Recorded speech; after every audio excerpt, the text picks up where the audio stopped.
اعوذ باللہ من الشیطان الرجیم بسم اللہ الرحمن الرحیم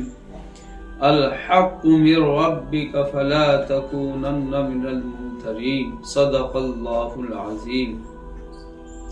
محترم سامعین و ناظرین، اللہ تعالی اس آیت کریمہ میں یہ بات ارشاد فرما رہے ہیں، حضور اکرم صلی اللہ علیہ وسلم کو خطاب کر کے، یعنی آپ کے ذریعے سے اصلاً آپ کی امت کو خطاب کیا جا رہا ہے کہ اے پیغمبر،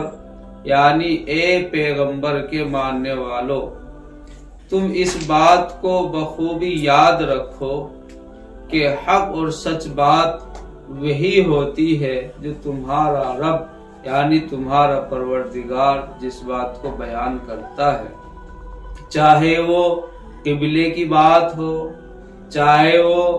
رسالت کی بات ہو، نبوت کی بات ہو،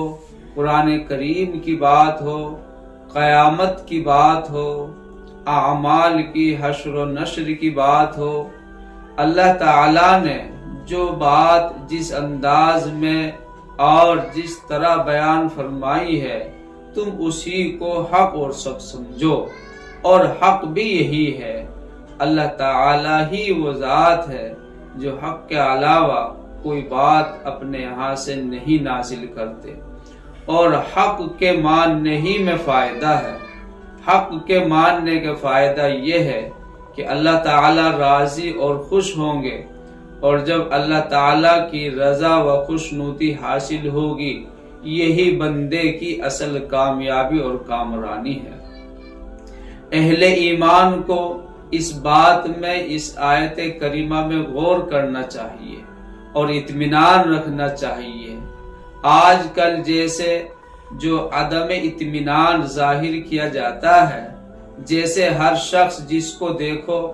وہ قرآن میں، حدیث میں، سنت و شریعت میں یہ کہہ کر اپنی رائے زنی کرتا ہے کہ ہمارے حساب سے ایسا ہونا چاہیے، میرے حساب سے یوں نہیں ہونا چاہیے۔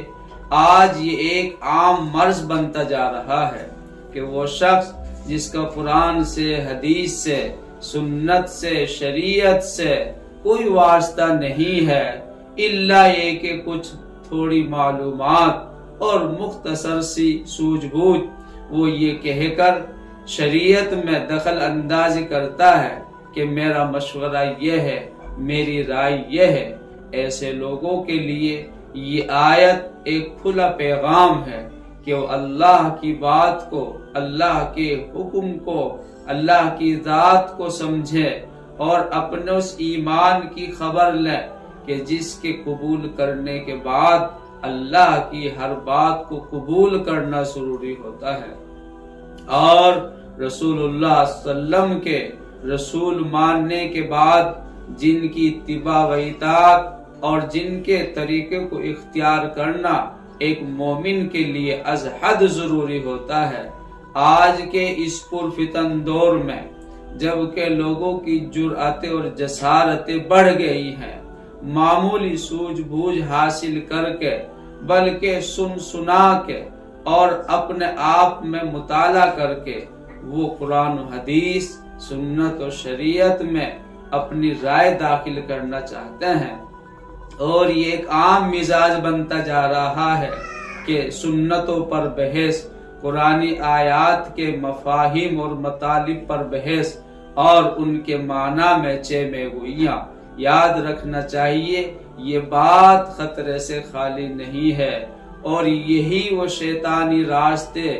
اور خطوط ہیں کہ جن پر شیطان ایسے لوگوں کو ابھارتا اور اکساتا ہے اور پھر ان کو ضلالت میں اور گمراہی میں مبتلا کر دیتا ہے۔ علماء، مفسرین، اکابر اہل اللہ نے فرمایا کہ انسان کے ایمان، اعمال اور خود انسان کی حفاظت اس میں ہے کہ وہ اللہ کے کلام کے آگے اپنے آپ کو سر تسلیم خم کرے اور اپنے آپ کو اس کے سپرد کرے، وہ قرآن کے زیر سایہ اور تعلیمات رسول کے سائے میں اپنے اعمال کو اختیار کرے اور ان کو انجام دے تو گمراہی سے، ضلالت سے بچ سکتا ہے۔ لیکن اگر قرآن و حدیث میں نکتہ چینی کرنے لگے، اپنی من مرضی کے مطالب اور مقاصد کا اخذ کرنے لگے، تو یہ بات خطرے سے خالی نہیں ہے۔ اللہ تعالیٰ فرما رہے اگر تم ایسا کرو گے تو تم ظالمین میں چلے جاؤ گے، ظالمین میں تمہارا شمار ہوگا، اور وہ یہی ہے کہ تم بھٹک جاؤ گے اور گمراہ ہو جاؤ گے۔ اللہ تعالیٰ ہم سب کو صحیح راستے پر عمل کرنے کی، چلنے کی توفیق عطا فرمائے۔ وآخر دعوانا الحمدللہ۔